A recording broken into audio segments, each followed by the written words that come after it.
السلام علیکم ورحمۃ اللہ وبرکاتہ۔ بسم اللہ الرحمن الرحیم۔ ایک گاؤں میں ایک باپردہ خاتون رہتی تھی جن کی ڈیمانڈ تھی کہ شادی اس سے کریں گی جو انہیں باپردہ رکھے گا۔ ایک نوجوان اس شرط پر نکاح کے لیے رضامند ہو جاتا ہے۔ دونوں کی شادی ہو جاتی ہے۔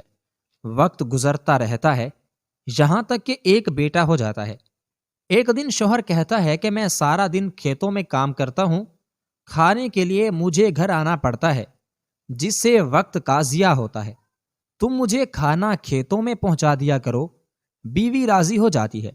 وقت گزرتے گزرتے ایک اور بیٹا پیدا ہو جاتا ہے جس پر شوہر کہتا ہے کہ اب گزارا مشکل ہے، تمہیں میرے ساتھ کھیتوں میں ہاتھ بھٹانا پڑے گا۔ یوں وہ باپردگی سے نیم پردے تک پہنچ جاتی ہے اور تیسرے بیٹے کی پیدائش پر اس کا شوہر مکمل بے پردگی تک لے آتا ہے۔ وقت گزرتا رہتا ہے یہاں تک کہ اولاد جوان ہو جاتی ہے۔ ایک دن یوں ہی بیٹھے بیٹھے شوہر ہنسنے لگتا ہے۔ بیوی سبب پوچھتی ہے تو کہتا ہے کہ بڑا تو پردہ کرتی تھی، آخرکار تیرا پردہ ختم ہو گیا۔ کیا فرق پڑا پردے اور بے پردگی کا؟ زندگی تو اب بھی ویسے ہی گزر رہی ہے۔ وہ بولتی ہے کہ تم ساتھ والے کمرے میں چھپ جاؤ، میں تمہیں پردے اور بے پردگی کا فرق سمجھاتی ہوں۔ شوہر کمرے میں چھپ جاتا ہے۔ عورت اپنے بال بکھیرے رونا پیٹنا شروع کر دیتی ہے۔ پہلا بڑا بیٹا آتا ہے، رونے کا سبب پوچھتا ہے۔ کہتی ہے تیرے باپ نے مارا ہے۔ بڑا بیٹا ماں کو سمجھاتا ہے کہ اگر مارا ہے تو کوئی بات نہیں، وہ آپ سے محبت بھی تو کرتے ہیں، آپ کا خیال بھی رکھتے ہیں۔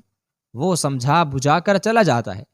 عورت پھر سے رونے کی ایکٹنگ کرتی ہے اور منجلے بیٹے کو بلا کر بتاتی ہے کہ تیرے باپ نے مجھے مارا۔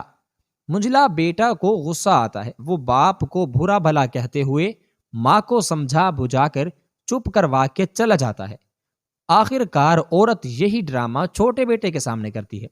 چھوٹا بیٹا تو غصے سے آگ بگولا ہو جاتا ہے اور زور زور سے گالیاں بکتے ہوئے ڈنڈا اٹھاتا ہے اور کہتا ہے کہ ابھی باپ کی خبر لیتا ہوں۔